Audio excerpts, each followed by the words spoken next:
macha allah comme ni ngeen ko gisee nii rek lañ koy defee képp ku ñu gis rek. journée bi daal di lay da nga koy répété. da nga koy répété waaw da nga koy répété waaw bés bi yëpp waat macha allah allahu akbar. te loolu nag bu fekkee da nga ko wax gannaaw fajar gannaaw timis. gannaaw fajar mooy la.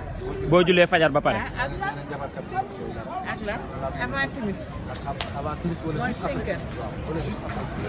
loo ci mën a wax saar boobu baax na de. du saar ñaan la.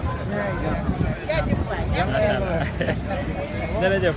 waaw gis ngeen nii lañ koy defee rek dañuy jox paate xoolal nii lañu war a def jël tali bi def nee. day xat ci tali bi day xat. waaw moom laa dina am lu ñuy dajal. waaw ñu partagé.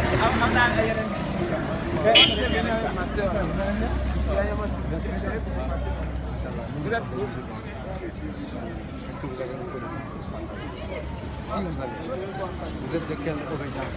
Évangélique, catholique? ba nii la tamit ci liggéey bi daf si bokk bu fekkee dañoo dajeex ki nga xamante nii moom mooy chrétien wala yooyu tamit dafay war si ñun ñu daawa ko bu ko defee comme mbokk bi ngeen gis mbokk bi taxawal nii moom bokk ñu diine chrétien la mais dañ koy defal ay partenaires. La manière de la orienter, partout on doit passer par là. Maintenant moi mon problème, un de mes problèmes, est-ce que Jésus-Christ a enseigné que sa religion s'appelle le christianisme? Bibliquement. D'où vient le christianisme? Et pourquoi le christianisme, alors que le Christ lui-même a été envoyé pour enseigner aux gens c'est quoi les vouloirs ou les autres enseignements? Si vraiment sa religion s'appelle le christianisme, pourquoi il l'a pas enseigné?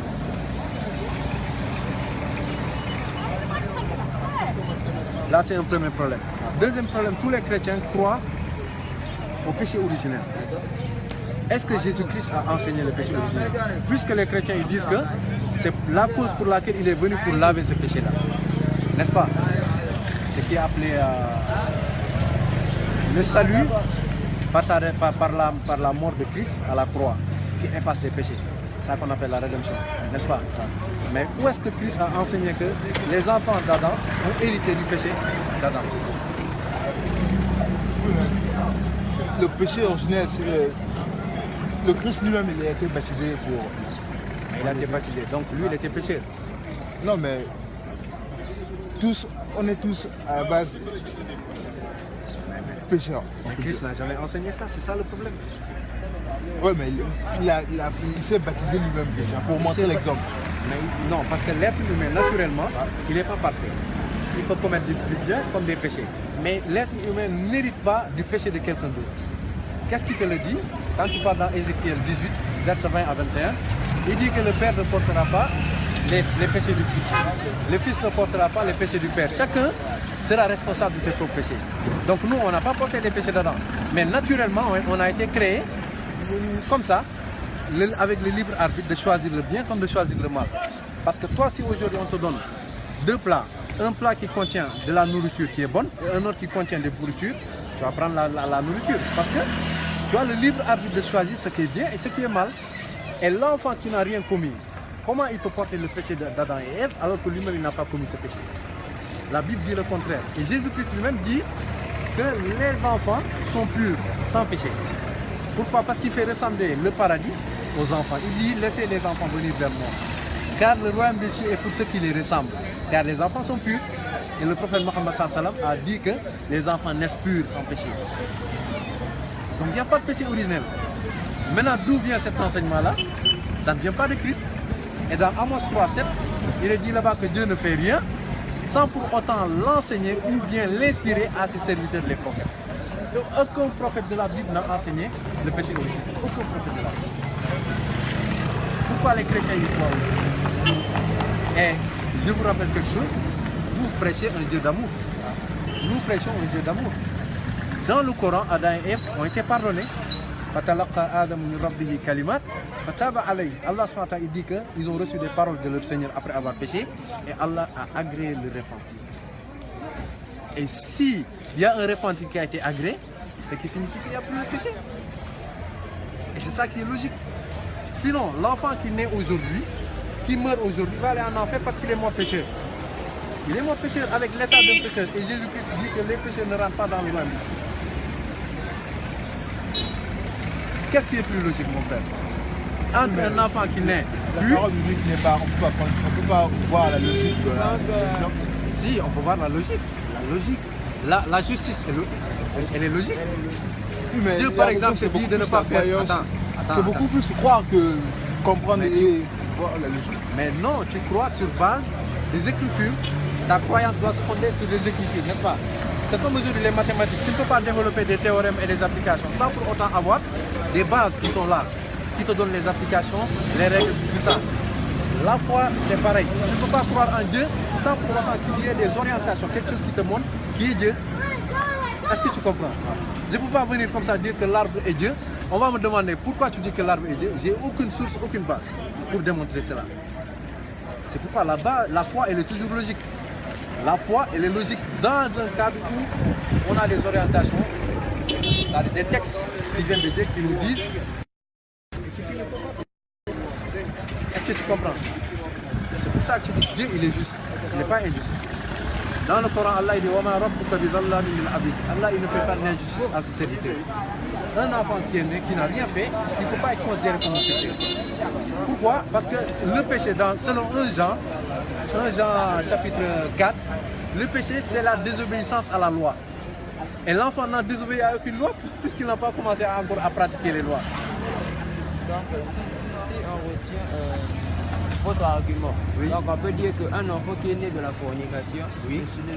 les péchés de la fornication ne lui sont pas commis. Tu sais pourquoi? Parce que ce n'est pas l'enfant qui a forniqué, mais c'est ses parents qui ont forniqué. Mais pourquoi l'on dit que le péché est générationnel? Qui le dit? Est-ce que c'est Dieu qui l'a enseigné ou c'est les hommes qui le disent? Bibliquement, oui, c'est ça. Bibliquement, c'est Paul qui l'a dit, mais Jésus ne l'a jamais dit. Paul, c'est les enseignements reçus par le Christ. Non, où est-ce que Christ a enseigné? Puisque Christ il dit dans Jean 18, verset 20 qu'il a tout enseigné, il n'a rien dit en secret. Où est-ce que Christ a dit que les enfants héritent du péché de leurs parents? Parce que Ça existe nulle part? si on se fie aux arguments bibliques, on voit que, pas que l'argument biblique, que ce soit les pasteurs, les prêtres, ils ont toujours tendance à marteler le péché générationnel. Ouais, tu Il sais va pourquoi? jusqu'à la 4e génération. Le Coran a répondu à cela. Le Coran dit dans Surat, tu as ton téléphone, am na Coran. Maka, am Ilias, ce téléphone, am na Coran en français. Génneel ma Surat 5. Il y a une parole qui va peut-être choquer. Mais ça se trouve dans le Coran. Ce qui montre l'omniscience. Surat 5 verset. Verset 16 à 17. Surat Maïda. 17 angoo verset 17. Je vais lire. 17 yëpp fi ma la bàyyi woon foofu la fi ma la ko jëndee foofu. Voilà. Attends, vous pouvez aussi ouvrir en même temps. 20 verset 17. dañ leen koy jëndee ñoom ñu xam. Aux gens du livre. Quand le Coran dit les gens du livre, c'est les gens qui ont reçu des livres avant les musulmans. Ce qui signifie les chrétiens et les juifs.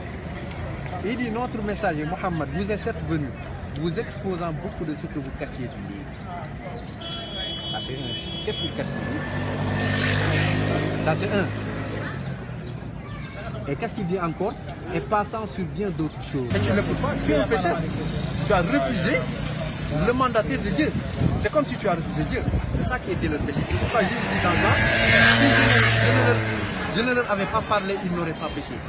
Mais je leur ai parlé et ils n'ont pas écouté ma parole. C'est pourquoi ils sont péchés. Et dans un autre passage, Jésus dit que je ne suis pas venu pour les justes, mais pour les pécheurs. Qui sont les justes? Si tout le monde est pécheur, qui sont ces justes? Est-ce que tu vois? Moi, mon frère, je vous dis ouvertement, l'islam est la religion de Jésus-Christ. C'est quoi l'islam? Ça va choquer un chrétien qui n'a jamais entendu ça. Puisque Jésus ne connaît pas chrétien ni christianisme. Il n'a jamais prononcé ça de sa bouche. Quelle était sa religion? Matthieu 7, 21. La soumission à la volonté de Dieu. L'islam signifie la soumission à la volonté de Dieu. Jésus dit que ceux qui me disent Seigneur, Seigneur, ne rentreront pas dans le royaume des cieux. Mais celui-là, seul qui fait la volonté de mon Père qui est dans les cieux. Il dit que plusieurs viendront à ce jour-là et me diront Seigneur, n'avons-nous pas prophétisé en ton nom? Ils ont prophétisé et ça a marché. Qu'est-ce qui appelle Jésus Seigneur? Les musulmans. Tu n'as jamais entendu les musulmans appeler Jésus Seigneur. Deuxièmement, il dit que nous avons fait des miracles en ton nom. Ça a marché. Ils ont fait des miracles au nom de Jésus et ça a marché. Et nous avons guéri des malades en ton nom. Et ça a marché. Ce qu'il me dira, la moitié c'est certain. Je ne vous ai jamais connu. Quittez de la vie comme Jésus. Parce qu'il ne faisait pas la volonté de Dieu. Jésus, lui, quand il faisait des miracles, il le faisait au nom de qui? Au nom de l'Éternel. Et ils font des miracles au nom de Jésus. Qui va les aider dans ça? Satan. Parce que Jésus n'a jamais fait les miracles au nom de sa propre personne, mais au nom de l'Éternel. Et l'islam signifie faire la volonté de l'Éternel. Tu ne fais pas ta volonté, tu ne te soumets pas à ta volonté. Mais tu te soumets à la volonté de l'Éternel. Les gens sont désinformés à propos de l'islam. On leur dit que l'islam c'est des terroristes, les musulmans sont ça. C'est pas vrai, mon frère. Sénégal, tu as déjà entendu un musulman tuer un chrétien ici, au nom de l'islam. C'est pas vrai. Tout ça, c'est des politiques. Ils veulent faire croire aux gens que les musulmans, pour que les gens fuissent l'islam. L'islam est le seul système que Dieu seul contrôle. Tous les autres systèmes sont contrôlés par les humains. Dans le Coran, il n'y a pas sunni, il n'y a pas sunni. Tu ne verras jamais le mot là-bas. Maintenant, qu'est-ce qui a amené cette appellation-là? Sunnite signifie celui qui suit la tradition du prophète de l'islam. Il n'augmente pas, il ne diminue pas. Les chiites, eux, ils viennent, ils insultent les apôtres du prophète Mohammed. C'est comme si je viens, j'insulte les gens, les moitiés, et je dis que je crois en Jésus. Est-ce que c'est possible? Ils disent que la femme du prophète Mohammed était ses prostituées. Quelqu'un qui dit qu'il croit au prophète de l'islam, il va dire ça. C'est comme quelqu'un qui vient, qui insulte la mère de Jésus. Est-ce que tu vas dire qu'il croit à Jésus, au message de l'évangile? Jamais. C'est ça qui fait la différence. Maintenant, ceux qui ne comprennent pas, qui sont à l'extérieur, ils vont voir que ce que les médias disent. C'est pourquoi il faut se rapprocher des musulmans et parler avec eux pour comprendre ce qui se passe réellement. Surtout la géopolitique actuellement, ils mélangent la tête des gens. En Europe actuellement, les gens rentrent dans l'islam en masse. Pour faire fuir les Européens, ils leur disent que les musulmans sont des terroristes. Ils montent des barbecues, ils égorgent des gens. Allah Akbar. Mais les Européens sont sensibles. Ils vont fuir. Mais alhamdulillah, à chaque fois qu'ils font ça, les gens vont chercher c'est quoi l'islam et ils rentrent dans l'islam. À chaque fois qu'ils disent des conneries sur l'islam, les blancs vont chercher c'est quoi l'islam, ils vont acheter tous les Corans de l'Europe et ils rentrent dans l'islam. Parce qu'ils voient le contraire de ce que les médias disent. Maintenant, ce que j'ai développé tout à l'heure, l'islam signifie la solution à la volonté de l'Éternel. L'islam n'est pas une religion qui a été amenée par Mohammed sallallahu alayhi wa sallam. Jamais. L'islam a été complété par le prophète Mohammed parce qu'il est le dernier prophète. Parce qu'il est le dernier prophète de Dieu. Lui-même, il le dit. Allah, il dit dans le Coran, j'ai parachevé pour votre religion. Je vous ai choisi l'islam comme religion et j'ai terminé mes bienfaits sur vous. Il a parachevé. Parachevé, c'est complété. Est-ce que vous comprenez? Mais Alexandre, le premier humain qui a reçu comme religion la soumission à l'éternel, c'est Adam. Un être humain sur terre ne peut pas rester sur terre sans pour autant avoir des orientations pour adorer l'éternel. C'est pourquoi Adam a été le premier prophète. Jusqu'à Mohammed sallallahu alayhi wa sallam, eux tous ils ont prêché le même message. C'est quoi le même message de base? La ilaha illallah, qui signifie qu'il n'y a nulle divinité digne d'être adorée à part Allah, l'éternel. Le vivant, celui qui ne meurt jamais. Beaucoup de chrétiens croient à la Trinité. Tous les catholiques y croient. Et si tu crois à la Trinité, tu crois indirectement à la divinité de Jésus-Christ. On disait qu'il est une partie de la divinité de l'éternel. Ils disent que c'est séparé Père, Fils, Saint-Esprit. Jésus-Christ, il dit dans Jean 14, 28 que le Père est plus grand que lui. Comment il peut faire partie de la divinité? Comment une partie de Dieu peut être plus grande qu'une autre partie de Dieu? Est-ce que ça c'est explicable? C'est inexplicable. Deuxièmement, dans Jean 17, 3, Jésus dit que pour aller au paradis, il faut croire que Dieu, le Père est le seul véritable Dieu. Donc lui, c'est un faux Dieu. Si on prend les textes. Dans Jean 20, 17, il dit quoi à Marie Magdala? Ne me touche pas, car je ne suis pas encore monté vers mon Père. Mais va dire à mes frères que je monte vers mon Père, qui est votre Père, vers mon Dieu qui est votre Dieu. Où est la divinité de Jésus? La divinité disparaît, parce que Jésus ne l'a jamais enseigné. Jésus n'a jamais enseigné l'égalité entre lui et le Père. Il n'a jamais même dit que le Saint-Esprit est Dieu. Mais d'où viennent ces enseignements? C'est pourquoi le Coran maintenant est venu les corriger en leur disant cessez de dire trois, la Trinité, c'est meilleur pour vous. Allah est un Dieu unique. Ils vont te dire que oui, il y a des ignorants qui vont dire que non, l'Éternel ne s'appelle pas Allah. Jésus appelait Dieu l'Éternel en araméen Allah, qui a les mêmes racines que Allah, les mêmes racines que Eloha, Eloha en hébreu, et Elohim. Ils ne disent pas la vérité. Donc mes frères, moi je vous dis, venez à l'islam parce que c'est la religion de tous les prophètes de Dieu. Si tu arrives à me démontrer qu'un seul prophète a une comme religion autre chose que la soumission à la volonté de Dieu, moi je te suis où que tu iras. Jésus était soumis à Dieu, Jean 5:30. Il dit, je ne peux rien faire de moi, je ne fais que ce que le Père m'a commandé de faire. Je ne suis pas venu pour faire ma volonté, mais la volonté de celui qui m'a envoyé. Il est soumis à l'Éternel. Vrai ou faux? Et le prophète Mohammed Sassam était soumis à l'Éternel. On ne l'adore pas, on ne le vénère pas, on le respecte. On suit ses enseignements parce que c'est Dieu qui l'a envoyé. C'est le message que les gens doivent savoir. Leur message de base était d'appeler les gens à l'unicité de Dieu et délaisser l'idolâtrie. Dans les églises catholiques, il y a les statuts. Alors que les statuts sont interdits dans Lévitique 26, vous ne vous ferez pas de statuts ni d'image taillée. Toutes les églises ont des statuts. Est-ce que c'est normal? Alors que la Bible a interdit. La femme doit se voiler à l'église. Non, femme se voile à la mosquée. Aucune femme chrétienne ne se voile comme Marie. Où sont les femmes qui se voilent comme Marie? Marie, elle était tellement pieuse que Allah a dit qu'elle est la meilleure femme au monde. Ça ne se trouve que dans le Coran, ça ne se trouve pas dans la Bible. Malgré que les chrétiens, les catholiques respectent Marie, mais tu ne trouveras jamais un passage qui magnifie Marie, la mère de Jésus, dans la Bible. Jamais. Mais le Coran a donné un chapitre entier à la mère de Jésus. Dans le Coran, elle dit que Marie est la meilleure femme. Mon frère, venez à la félicité qui est l'islam. Moi, c'est ça que je vous appelle. Venez à la félicité qui est l'islam, le salut. Le salut des âmes qui obéissent à l'éternel. Quand tu obéis au prophète de l'éternel, tu obéis à l'éternel. C'est comme quand Jésus disait, celui qui vous reçoit, me reçoit. Celui qui me reçoit, reçoit celui qui m'a envoyé. Quand tu reçois le prophète de Dieu, tu reçois l'éternel. Maintenant, vous avez votre choix. Parce que dans l'islam, il n'y a pas de force personnelle. Là, il n'y a pas de force. On t'expose la vérité et on te laisse ton propre choix. D'accord, vous avez parlé de. Vous avez dit que le christianisme n'est pas la. Oui, je l'ai répondu. Le christianisme n'est pas la religion du Christ. Alors, d'où vient le christianisme? Actes des Apôtres, chapitre 11, verset 26. Des païens ont vu Barnabas et Paul en train de prêcher. Pour se moquer d'eux, ils les ont appelés chrétiens. C'est pourquoi quand tu parles dans la Bible de Jérusalem, sur le passage de Actes des Apôtres, chapitre 11, verset 26, il y a une note explicative. Tu regardes en bas, ils te disent que c'est un sobriquet que des païens ont créé pour se moquer des disciples de Jésus. Comment des païens vont vous choisir votre nom? Est-ce que ça c'est logique? Jésus vient jusqu'à partir, c'est des païens qui choisissent le nom chrétien aux disciples de Jésus. Et 2000 ans, les gens l'acceptent, sans pour autant comprendre d'où vient ce nom, ni chercher d'où vient ce nom. Donc il faut retenir que le christianisme n'est pas une religion. N'est pas une religion révélée par l'Éternel. Si tu trouves le contraire, je deviens chrétien. Sans souci. Je ne suis pas habilité comme vous à distiller les mots. Tu sais, Mais tu sais ce que tu dois chercher, la vérité, pas l'habilité des mots, mais la lumière dans la vie. C'est ça qui est important. Que la personne ne sache pas dire beaucoup de mots, ou peu de mots. L'important c'est ce qu'il dit, est-ce que c'est la vérité? non, ce que vous dites est cohérent. Parce que la vérité, elle est cohérente. Ce verset-là, pour l'unicité, Oui. 17, Jean 17:3. L'unicité de l'Éternel. c'est la pour Que Jésus n'a pas dit.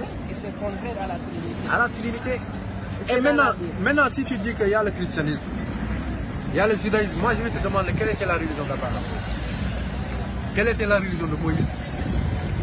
Quelle était, non pas Moïse même, la religion d'Isaac, fils d'Abraham, la religion de Noé, la religion d'Enoch? Quelle était leur religion? Alors que le Coran dit dans Surat al-Baqarah qu'ils étaient tous des musulmans, tous soumis à l'éternel. L'islam signifie la soumission à l'éternel, le musulman signifie celui qui a fait l'acte de soumission à l'éternel. Là, vous avez le choix. Je vais vous donner mon numéro. Au cas où vous aimeriez plus en discuter, moi je suis ouvert à tout le monde. Tu me connais toi? À la place là-bas. Tu étudies à IDB? Oui, machallah.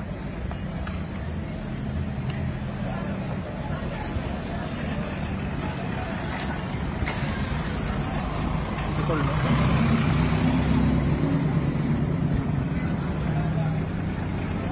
Je te donne un conseil, lève-toi à 3 h du matin ou 4 h du matin. prie l'Éternel, prie comme Jésus.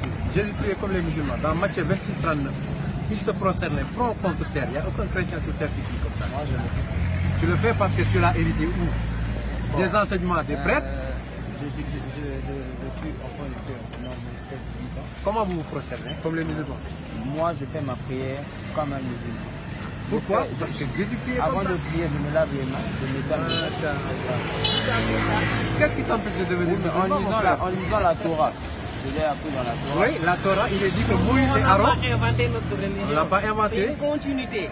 Voilà, du message des anciens prophètes. Voilà. Moïse et Aaron faisaient les ablutions avant de faire les prières, avant de rentrer même dans les sanctuaires pour prier. Aucun chrétien ne le fait. Aucun chrétien. Tu ne peux pas aller dans la demeure sainte tout en étant Ça dans vous... le sac. Masha'Allah, qu'est-ce qui t'empêche pas d'être musulman? Moi, en Tu as la bouche d'un On n'a musulman. pas même. inventé, n'est-ce pas? On a une continuité. Mon Machallah. frère, si tu découvres les vérités qui se cachent derrière tout ça, tu sauras que l'islam est la seule vérité. Et aucun pasteur ou prêtre ou abbé ne pourra te donner la réponse que je te dis là. D'où vient le christianisme? Aucun prêtre ne te dira que ça vient de Jésus. Jamais. Et si cela ne vient pas de Jésus, pourquoi vous continuez sur le chemin qui ne vient pas de l'éternel? C'est comme si moi aujourd'hui on arrive à me démontrer que l'islam ne vient pas d'Allah subhanahu wa ta'ala et que le prophète Mohammed sallallahu alayhi wa sallam est un faux prophète. Je vais plus le suivre. Et l'islam est la seule religion qui te contraint à croire à Jésus, qui te contraint à croire à tous les prophètes qui sont passés avant le prophète Mohammed sallallahu alayhi wa sallam. La nufarriqu bayna ahadin min rusul wa qalu sami'na wa ata'na. On ne fait pas de distinction entre les messagers. On croit que eux tous ils sont des messagers envoyés par l'Éternel. Chez les Juifs, ils ne croient pas que Jésus est le Messie. Le Coran atteste que Jésus est le Messie. Ils insultent même Jésus qui disent que c'est un enfant bâtard. Que Dieu nous en préserve. Que sa mère s'est prostituée avec un soldat romain pour donner naissance à Jésus. Et Dieu les a démentis. Le Coran est le seul livre qui a démenti cela. La Bible ne l'a jamais démenti. Le premier miracle de Jésus, tu sais c'est quoi? C'est pas transformer l'eau en vin, ce qui est illogique. Pour un homme de Dieu qui vient, son premier truc à faire, c'est de transformer l'eau en vin, avec lequel les gens s'enivent et se cassent la tête. Mais quel a été le premier miracle de Jésus? Étant bébé, sa mère a accouché, elle est partie chez les siens. Les siens l'ont dit que Marie, tu t'es prostituée. Dieu lui a dit, n'ouvre pas ta bouche. Je vais montrer ma puissance. Et le bébé a parlé. Jésus-Christ les a parlé. Qu'est-ce qu'il a dit en premier? Inni Abdullah, je suis le serviteur d'Allah. Le serviteur. Atani al-kitab wa ja'alani nabiyya. Il m'a donné le livre, l'évangile, et m'a désigné prophète. Wa ja'alani mubarakan aynama kunt. Il m'a rendu béni où que je sois. Allahu Akbar. Il a blanchi sa mère et s'est proclamé prophète étant bébé dans le berceau. C'est le Coran qui a enseigné ça. Il n'y a aucun livre sur terre qui parle de Jésus comme le Coran l'a enseigné. Aucun. Ceux qui ne le savent pas, c'est normal, ils ne le savent pas. C'est pourquoi ils ignorent le message de l'islam. Mais quand tu rencontres réellement, tu écoutes le message du Coran, tu sauras que Jésus a enseigné la même chose que Mohammed, comme Moïse, comme les autres. Sauf que Mohammed a parachevé le message. Parce qu'aujourd'hui, l'islam règle le problème de tout le monde. Dans toutes les situations. Le christianisme ne peut pas régler tous les problèmes. Je te donne juste un exemple. Comment gérer l'économie ou bien l'héritage des enfants? Par exemple, un papa qui est mort qui a laissé ses enfants avec du bien. Le christianisme ne peut pas régler ce problème. Ils vont aller au tribunal laïque. Et la laïcité, on connaît son origine. Les droits de l'homme, on connaît son origine. Des origines franc-maçonniques, on le sait. L'islam est la seule religion qui règle ce problème. Problème économique, l'islam est la seule religion qui règle ce problème. Problème de divorce, l'islam est la seule religion qui le règle. Parce que Jésus-Christ, qu'est-ce qu'il dit dans l'évangile? Que si ta femme n'est pas adultère, tu ne peux pas la divorcer. Est-ce que ça c'est possible? Si ta femme maintenant est un voyou, qu'est-ce que tu vas faire? Si ta femme consomme de la drogue ou tu l'aimes plus, qu'est-ce que tu vas faire? Tu seras condamné à rester avec toute ta vie. Et si ça ne réussit pas? L'islam te donne la solution? Quand vous croyez, pourquoi ne pas croire quelque chose? Je ne dis pas que je ne crois pas. Non, pas vous. Dans l'argument où les gens disent que si je l'aide, elle ne change pas. Mais pourquoi ne pas insister? Puisque Dieu tu peux insister autant que tu veux. Tu peux même rester avec elle jusqu'à ta mort. L'islam ne t'interdit pas cela. Mais l'islam te donne le choix. Le choix. C'est que le christianisme ne donne pas. Tu es condamné. Les droits de la femme, le christianisme ne l'enseigne pas. Les droits de l'enfant, le christianisme ne l'enseigne pas. Les droits des parents, le christianisme ne l'enseigne pas. Même pour gérer un pays militairement, le christianisme ne va pas régler ce problème. Parce qu'un pays a besoin de sécurité. puisque entre les humains, il y a des biens et des mauvais. Forcément, il faut une sécurité. L'islam a enseigné les moindres détails. Même comment faire l'amour à ta femme, l'islam t'a enseigné. C'est que le christianisme n'enseigne pas. Si un chrétien aujourd'hui couche avec sa femme, il termine. Comment il va faire pour se purifier, pour aller même prier? Parce que Moïse le faisait et il l'a enseigné. Comment le chrétien va faire? Il ne peut pas. Donc l'islam est la seule solution. L'islam t'enseigne avant ta naissance, après ta naissance, ta mort, après ta mort, jusqu'à que tu rentres au paradis ou en enfer. Il te donne tous les détails. Donc mes frères, l'islam est là.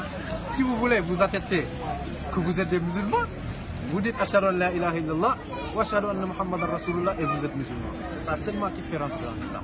Ou bien vous rentrez chez vous et vous réfléchissez. Vous avez deux choix. Et vous êtes libre. On doit chercher notre vérité à nous. Inch'Allah. Si ça nous guide là-bas, Oui. on sera. Que Dieu nous facilite.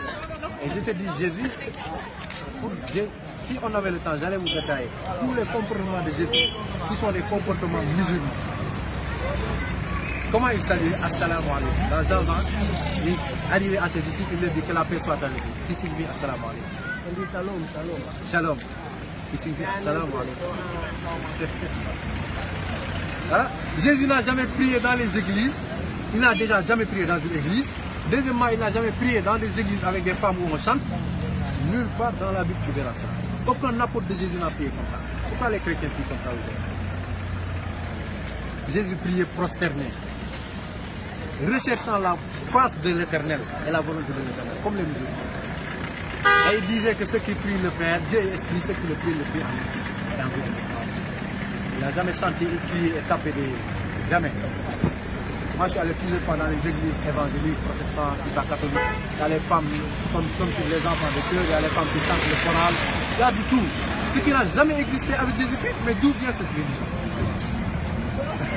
Moi, j'ai eu un problème dernièrement ici. À l'église. Non, juste avec l'histoire des conflits. Oui, oui. Est-ce que le Coran enseigne l'histoire des conflits? Nulle part, tu ne verras pas dans le Coran.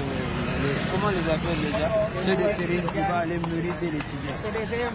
Un musulman qui te dit ça, dis-lui montre-moi ta cause dans le Coran. C'était même ma bourguiba que j'avais eu le C'est très simple, regarde, dis-lui montre-moi le nom Mourid, hijab, dans le Coran, ça n'existe pas. Allah nous dit dans le Coran, restez unis, ne vous divisez pas. Et eux, ils se sont divisés. Pourquoi? Parce que chacun a essayé de mettre sa touche dans le truc. Et quand tu mets ta touche, quelqu'un d'autre doit mettre quelque chose, vous allez vous diviser. Chacun aura son propre truc. Et l'islam interdit tout ça. C'est pourquoi nous, on ne suit que ce que Allah a dit et ce que son prophète a enseigné. Pour écrire. Donc on peut dire que ceux qui ont la croyance en Sérine Kiva, Sérine, Babacar, ils se trompent, ce sont des brebis égarées. Il y a des brebis égarées parmi eux. Des brebis égarées parmi eux. Maintenant, il y a des gens parmi eux qui ne connaissent pas. Un vrai brebis égaré, c'est quelqu'un qui voit la vérité là et il ne suit pas. Quelqu'un peut être là, il ne connaît rien, on lui a dit que c'est ça la voie, et il suit. Il suit. Maintenant, le professeur de son vivant, aucun mouride te dira que le mouridisme existait au temps du prophète. Et Allah nous a appelés musulmans dans le Coran. Donc d'où vient tous ces noms? Alaykoum salam. Vous voyez? Donc c'est ça la vérité que nous prêchons. Nous disons que l'islam est une religion qui unifie les gens. L'islam est la seule religion qui a détruit le racisme. Le christianisme n'a pas détruit le racisme. La traite négrière a commencé avec un pape. Comment il a commencé? Quand Noé s'est dénudé, selon la Bible, mais le Coran a dit que ça c'est pas vrai. Noé ne s'est jamais enivré. Un prophète de Dieu qui est venu donner la lumière aux gens, comment il va s'enivrer jusqu'à se dénuder devant ses enfants? Ça c'est du manque de respect, c'est illogique. Dieu va choisir des incompétents pour les envoyer guider des gens. Est-ce que ça c'est normal? Donc c'est Dieu même qui est ignorant en choisissant quelqu'un qui est incompétent. Deuxièmement, ils disent que David a fait l'adultère, a forniqué avec la femme d'un de ses soldats. Et a fait tuer ce soldat-là en l'amenant au front au premier rang. Est-ce que ça c'est logique d'un prophète de Dieu? Le Coran a nié toutes ces choses. Ils étaient des gens pieux, ils ne font pas ces saletés-là. Dieu les a envoyés dans le but de tirer les gens vers des ténèbres à la lumière d'Allah. Ils ne peuvent pas eux-mêmes venir être des ténèbres. Ça c'est impossible. Et la Bible en parle. Donc mes frères, c'est ça la vérité qu'on voulait vous partager avec vous. Je pense que ça a été bénéfique. Que l'Éternel nous facilite à voir la vérité et l'accepter. C'est le plus difficile pour l'être humain, c'est de voir la vérité et son cœur l'accepter. Des fois c'est lourd. Quand tu grandis dans quelque chose, c'est pas facile. Parce que ouais, tu n'as connu que ça, tu n'es pas la connaissance. Mais est-ce que tu n'es pas la connaissance? Moi, amène-moi dans n'importe quelle église, ce que je te dis là, c'est ça que je vais redire là-bas, ils ne pourront rien enlever. Parce que je le fais plusieurs fois, je pars dans les églises, je discute avec eux. Ça va être comme ça. Est-ce que tu comprends? Donc quand tu cherches la vérité, le salut est personnel. N'attends personne pour te guider vers la vérité. Demande à l'Éternel et fais tes propres recherches. Ce qui est clair dans ton cœur, suis ça. Point tiré, parce que le jour que tu vas mourir, tu seras seul dans ta tombe. Personne ne viendra pour plaider à ta cause. Personne. Tu seras seul, comme Apocalypse 21 le dit. Chacun sera jugé selon ses œuvres. Et si les gens, Jésus avait porté les péchés des gens, pourquoi les gens font toujours des péchés? Et que les péchés se sont multipliés des milliards de fois après Jésus. Alors que selon les chrétiens, Jésus a porté le péché. Est-ce que ça c'est logique? Jésus a porté le péché, mais eux ils continuent à multiplier les péchés. Le monde n'a pas changé après Jésus, ça c'est empiré. Il faut revoir ces croyances, d'où ça vient. Parce que Jésus n'a jamais enseigné ces choses. Je vais pour votre numéro, je pourrais vous appeler puis le Inch'Allah, il n'y a pas de souci. Donc vraiment merci pour l'écoute et la patience. Je suis vraiment heureux et le respect que vous donnez, vraiment. Merci beaucoup. Donc allez, bonne chance pour les recherches. Merci. Et nous sommes à l'écoute. Hein? Allez, merci beaucoup. Nous sommes à l'écoute. Allez, merci. Allez, à la prochaine.